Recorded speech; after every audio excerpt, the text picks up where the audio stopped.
promoting financial advisors is, and not everybody does this, but tax planning is more and more important. And so it's super important. Yeah, we look at tax planning as a value add. And tax planning for a 20-year-old maybe, hey, you got to maximize Roth accounts or HSAs, healthcare savings accounts. If you're not doing an HSA is the best account on the marketplace. You think so? Better than, because you get a tax break on the front end, the gains are not taxed, and it's tax-free on the tail end.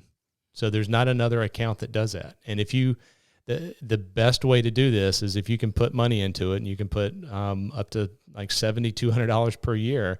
If you can cash flow your medical on the outside and leave the HSA alone, put in $7,200 a year, invest that in the HSA account, let it grow over 10 or 15 years. If you save your receipts annually for your medical expenses, you can then go and pull out whatever you spent on the medical tax-free and go spend it on anything you want to. So as an example, let's say you have $100,000 in HSA. I see what you're saying now. And you have $50,000 of receipts that you've spent, and if you're audited, you have to prove it to the IRS. You can go pull $50,000 out of your HSA and go buy a vehicle with cash. So Holy smokes. HSA is the real deal. It is the best account. It's hard to cash flow medical, right? Yeah, it definitely can be. Yeah. So, but if you can use the HSA and leave some in there and let it grow over time, it's very powerful.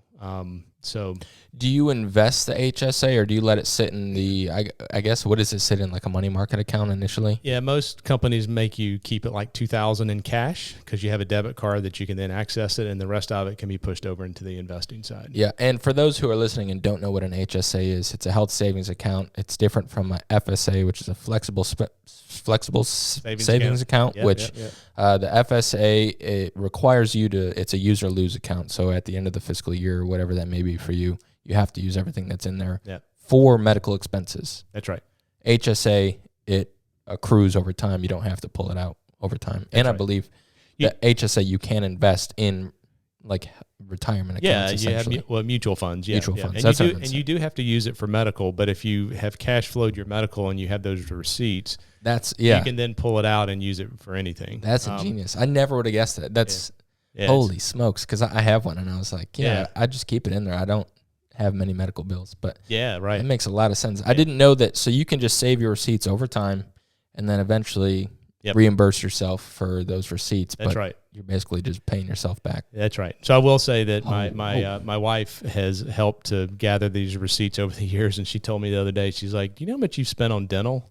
I'm like, I don't know. I can only imagine. It's like close to like $20,000 on dental in the last couple of years. So yeah, it's it's been a challenge to cash flow that, but if you can do that, it's a great account. And when you get to be 65, if you haven't used it and you have no medical expenses, you can pull it out and you'll pay taxes on it just like an IRA account. Mm-hmm. So I mean, there's not much downside associated with it.